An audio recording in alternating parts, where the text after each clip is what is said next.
প্রচণ্ড গরমে ঠান্ডা খেতে কার না ভালো লাগে। বাহির থেকে বড়রা এসে, বাচ্চারা স্কুল থেকে এসে যদি একটি আইসক্রিম হাতে পায় তাহলে প্রাণটা যেন ফিরে পায়। তারপর যদি হয় তরমুজের আইসক্রিম বা ললি, তাহলে তো কোনো কথাই নেই। বিসমিল্লাহির রহমানির রহিম। আসসালামু আলাইকুম। প্রিয় দর্শক, আজ আমরা আপনাদের বানিয়ে দেখাবো তরমুজের মজাদার আইস ললি বা আইসক্রিম।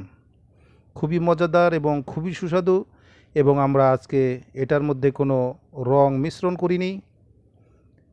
একদম অরিজিনাল তরমুজের ললিপপ। প্রিয় দর্শক, আসুন শুরু করা যাক কিভাবে তৈরি করেছি আমরা আজকের তরমুজের ললি। প্রিয় দর্শক, আমরা এখানে কিছু তরমুজের টুকরো করে নিয়েছি। একটি তরমুজ এবং একটি গ্রাইন্ডার মেশিনে দিয়ে দিব গ্রেড করার জন্য। আমরা গ্রেডার মেশিনটা স্টার্ট করে দিলাম এবং তরমুজগুলোকে আমরা ভালো করে গ্রাইন্ডার করে নিলাম। দর্শক, আমাদের গ্রাইন্ড করা শেষ হয়ে গেছে। এখন আমরা একটি ছাঁকনির সাহায্যে এবং একটি চামচের সাহায্যে এগুলোকে ভালো করে ছেঁকে নেব। আমরা আস্তে আস্তে এগুলোকে ভালো করে ছেঁকে নিলাম।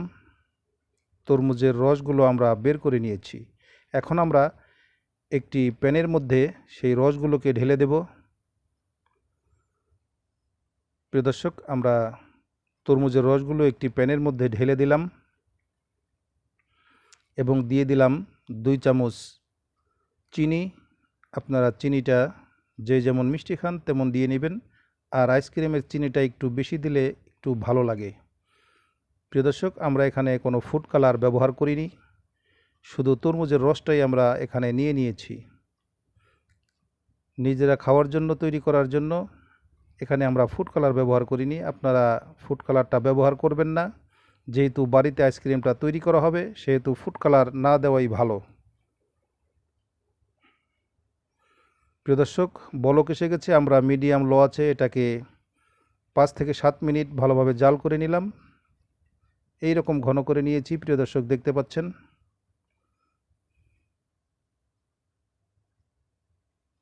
এখন আমরা আইসক্রিমের খাঁচের মধ্যে আমরা ঢেলে দেব। প্রিয় দর্শক, আমরা আইসক্রিমের খাঁচের মধ্যে এগুলোকে ঢেলে দিয়েছি। দেখতে পাচ্ছেন কতটা সুন্দর কালার হয়েছে, লাল রঙের। এখন আমরা আধা ঘন্টা পরে এটার মধ্যে দিয়ে দিব কাঠি, আইসক্রিমের কাঠি। আমরা কাঠিগুলো আস্তে আস্তে দিয়ে দিলাম। এখন আমরা ফ্রিজের মধ্যে এটাকে 6 থেকে 7 ঘন্টা রেখে তারপরে আপনাদেরকে দেখাচ্ছি। প্রিয় দর্শক, আমরা 6-7 ঘন্টা পরে আইসক্রিমগুলোকে বের করে নিয়েছি এবং আমরা 2টা আইসক্রিম আপনাদেরকে পরিবেশন করে দেখাবো। প্রিয় দর্শক, দেখতে পাচ্ছেন খুবই সুন্দর, সুমিষ্ট এবং খুবই কালারফুলি আইসক্রিম তৈরি করা যায় এই তরমুজ দিয়ে। প্রিয় দর্শক, আশা করছি আমাদের আজকের এই তরমুজের আইস ললিটা আপনাদের ভালো লাগবে। প্রিয় দর্শক, এই গরমের মধ্যে আপনারা বাড়িতে এটিকে ট্রাই করবেন। ছোট সোনামণিদেরকে এটি বানিয়ে দিবেন, ওরা খুব মজা করে লুফে নেবে। প্রিয় দর্শক, আপনারাও এটি ট্রাই করবেন। আমাদের আজকের রেসিপিটা ভালো লাগলে একটি লাইক দিয়ে দিবেন, অন্যকে শেয়ার করে দিবেন। আজ এই পর্যন্তই। সকলের মঙ্গল কামনা করছি। আল্লাহ হাফেজ। আসসালামু আলাইকুম।